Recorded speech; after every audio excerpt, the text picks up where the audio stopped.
জামালপুরের সরিষাবাড়িতে জমি সংক্রান্ত বিরোধকে কেন্দ্র করে প্রতিবেশী মিন্টু মিয়ার বোন বিনা বেগমকে দিয়ে ধর্ষণ চেষ্টার মিথ্যা অভিযোগের প্রতিবাদে সংবাদ সম্মেলন করেছেন ভুক্তভোগী আব্দুস সালাম। আজ রবিবার ৬ জুলাই দুপুরে সরিষাবাড়ি উপজেলা প্রেস ক্লাব হলরুমে এই সংবাদ সম্মেলন অনুষ্ঠিত হয়। ভুক্তভোগী আব্দুস সালাম সংবাদ সম্মেলনে বলেন, উপজেলার ডোয়াইল ইউনিয়নের ডিগ্রিবন্দ গ্রামের মৃত হাসমত আলীর ছেলে আব্দুস সালামের সাথে বসতবাড়ির জমি নিয়ে প্রতিবেশী আব্দুস হামেদের ছেলে মিন্টু মিয়ার দীর্ঘদিন ধরে বিরোধ চলছিল। বিরোধকৃত জমি নিয়ে গত ১০ জুলাই আব্দুল আলিম মাস্টারের সভাপতিত্বে এলাকায় একটি সালিশ বৈঠক অনুষ্ঠিত হয়। সেই বৈঠকে সরকারি আমিন দিয়ে পরিমাপ করে মিন্টু মিয়ার দখল থেকে ১% জায়গা আব্দুল সালাম পান।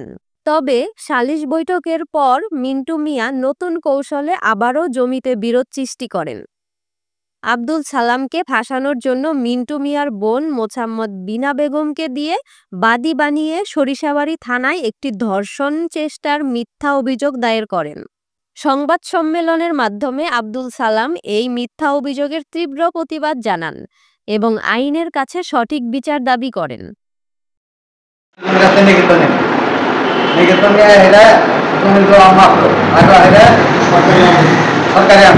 আমাকে গাছপালা টাকা দেবো আর টাকা যেটুকু পাচ্ছে এটা ছাড়তে দেবো।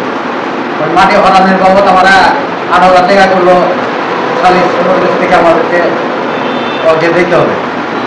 তা মানলাম, মানার পরে এই করে না, টাকা টিকা দিয়ে দিলাম কমপ্লিট করে আর গাছপালা কাটায় না। গাছপালা যখন না কাটায় তখন আমি গ্রামবাসীরা বলি, গ্রামবাসী বললে আরে অর্পণের যে মিথ্যা অভিযোগ আমাকে দিল যে আমি ওকে ওষুধ খাওয়াইয়া নির্যাতন করার জন্য আমি ওকে ওষুধ খাওয়াইছি, আমাকে নির্যাতন করা হচ্ছে। মিথ্যা অভিযোগ দিয়ে আমাকে হরানো করতেছে। এটাই আপনাদের কাছে আমার আবদার, আমাকে মিথ্যা অভিযোগ থেকে মুক্তি দেন।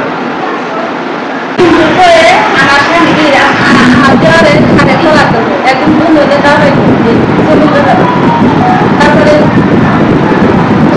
আপনি না আমরা ভাবে নিলাম এই গাছ থেকে গাছ থাকতো না, এই মাইনা নেব না তাদের আবার টাকা টাকা ঠিক আছে কোনো করতে করাই যায়। এটা আমার স্বামী বসনের মামলা করাই